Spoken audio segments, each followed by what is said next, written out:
আসসালামু আলাইকুম ভিউয়ার্স। আমি একজন অসুস্থ ব্যক্তির বাড়িতে আসলাম।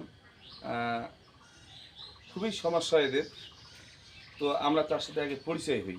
আসসালামু আলাইকুম। সালাম দিছি। ওয়ালাইকুম সালাম। আমরা আপনার অসুস্থের কথা শুনে আপনাদের বাড়িতে আসলাম, একটু বিস্তারিত ভেঙে বলুন। আমাদের অসুখ, আমার পেটে টিউমার, আমি গরিব মানুষ, আমি বেটা পুত্র নাই, 4টা মেয়ে আমার, আমি ঠিক অসুস্থ, অসহায়। আমি তোমার কাছে আসিলাম, আমাকে একটু সাহায্য সহযোগী করো। কারণ আমার মেয়ে 4টার বিয়ে শাদীর ব্যাপার, আর আমার পেটে তো টিউমার, আমি টাকা পয়সা তো আমার কাছে নাই। আমার যদি সাহায্য সহযোগিতা করেন খুব ভালো হয়।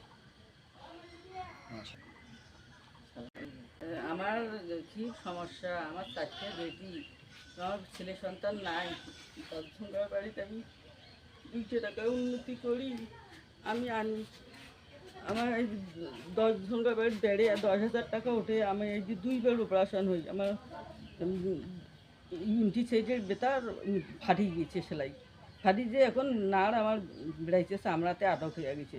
10জনে দেখি না পেয়ে 10,000 টাকা সাহায্য দিচ্ছে। আমি মেডিকেল থাকি, রংপুর মেডিকেল থাকি আসছি। আমার 4টে বেটি, আমার কেউ নেই, বাবা মাও নাই। তুমি যদি কিছু সাহায্য করো তা আমি বেটিলেও বেঁচে খাবার পাবো, কিছুতে আমিও চিকিৎসা দিবার পাবো। আমার স্বামীর টিউমার হয়ে গেছে, গরিব মানুষ, কোনো খাইতে পারি না, কোনো ভালো জিনিসপাতি খাওয়া পাই না। আমার ওষুধ বেটাও নাই, ছেলে সন্তানও নাই, কী যে আমাকে চিকিৎসা দিবে। 10-এ দেখি না ফের কিছু টাকা সাহায্য করছে, আমি চিকিৎসা দিছি, যে যেন অসুস্থই আছি। তা আমি তোমার কাছে কিছু সাহায্য চাই, আমি ভালো হওয়ার জন্য। আচ্ছা আচ্ছা, প্রিয় প্রিয় প্রিয় দর্শক, আসলে ইনি খুবই অসুস্থ এবং 4জন মেয়ে, এনার 4জন মেয়ে, এনারা দুজনে খুবই অসুস্থ। যদি পারেন একটু সহযোগিতার হাত এনাদের দিকে বাড়িয়ে দিবেন। আসলে আমি কি বলবো, মানে অসহায় মানুষের কাছে আসলেই কিন্তু বোঝা যায় যে দুঃখটা কোন জায়গায়, কষ্টটা কোন জায়গায়। প্রিয় দর্শক, আপনারা অবশ্যই অবশ্যই এই সহযোগিতার হাত, আপনার ঘাম জড়ানো টাকা এই সব মানুষের পিছিয়ে ঢালবেন। একালেও শান্তি, ওকালেও শান্তি। আমরা তো অনেকভাবে টাকা পয়সা নষ্ট করে ফেলি বন্ধুরা।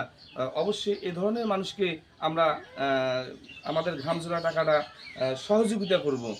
আচ্ছা, আমরা আপনার কষ্ট দুঃখ সবগুলাই শুনলাম।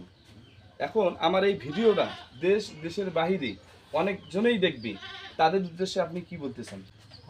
বাবা, আমার বেটা পুত্র নাই, 4টে মেয়ে, 2টে বিয়ে দিছি, এখন 2টে আছে। এই 2 মাসে অসুস্থ পড়ে গেছি। আমি কীভাবে বাচ্চা 2টে বেঁচে খাবো? তুমি যদি কিছু সাহায্য করো তা আমি 2টে মেঘ বেঁচে খাইতে পারলাম হয়, আমারও দেশ চিকিৎসা দিতে পারলাম হয়। আমি নামাজ পড়লাম আজকে আমি দম চলে না, তখন তাও আমি আজ জাগিছি, নামাজ 5 ওয়াক্ত নামাজ পড়ি। আমি তোমার জন্যই দোয়া করলাম হয়, আমি দোয়া করলাম হয় তোমার জন্যে, যদি কিছু আমাকে সাহায্য করলেন হয় তা আমি দোয়া করি। তুমি যদি বগলত থাকলেন তা আসি দেখলেন হয়, তা তুমি তো দেখবার মতন নাই। যার বেটা ছেলে সন্তান নাই তার মতন ইতিম এই দুনিয়াত কেউ নেই। আমার ছেলে সন্তান নাই, খুবই সুন্দর কথা বলেছেন আপনি। আমার কোনো ছেলে সন্তান নাই, আমি 2 লোকে কর্ম করি খাই, তাও তো অসুস্থ পড়িয়েছি। 2বার আমি অপারেশন হইলাম, মানুষের কিছু টাকা সাহায্য করছে, মেডিকেল থেকে আসিলাম। আচ্ছা আচ্ছা আচ্ছা আচ্ছা আচ্ছা, প্রিয় প্রিয় দর্শক, আসলে কি বলবো, আমি বলার ভাষা নাই আমার। এনারা সঠিকভাবে কোথায় একটু বলতে পারতেছেন, এনারা দুইজনে খুবই অসুস্থ। হ্যাঁ, কোথা বলবে এরকম ভারসাম্য এদের নাই। যদি পারেন অবশ্যই আমার এই মুরব্বী চাচা এবং এই চাচির দিকে আপনারা একটু হাত বাড়িয়ে দিবেন সহযোগিতার।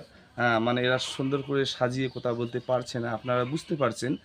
তা ওদের হয়ে আমি বললাম যে আমার অনুরোধ থাকলো, আমার এই ভিডিওটা আমার যে বন্ধু বান্ধবের দেখুন না কেন, আমি কোনো দিন বলিনি যে শেয়ার করেন, কিন্তু আজকে আমি বললাম অবশ্যই এনাদের ভিডিওটা আপনারা শেয়ার করে দিবেন। মানে বলার ভাষা নেই আমার, আমি মানে কি বলবো, অবশ্যই শেয়ার করবেন, অবশ্যই শেয়ার করবেন আমার এই চাচা চাচির ভিডিওটা অবশ্যই আপনারা শেয়ার করবেন। এ বলে আমি এখানে শেষ করছি। আসসালামু আলাইকুম ওয়া রাহমাতুল্লাহি ওয়া বারাকাতুহু।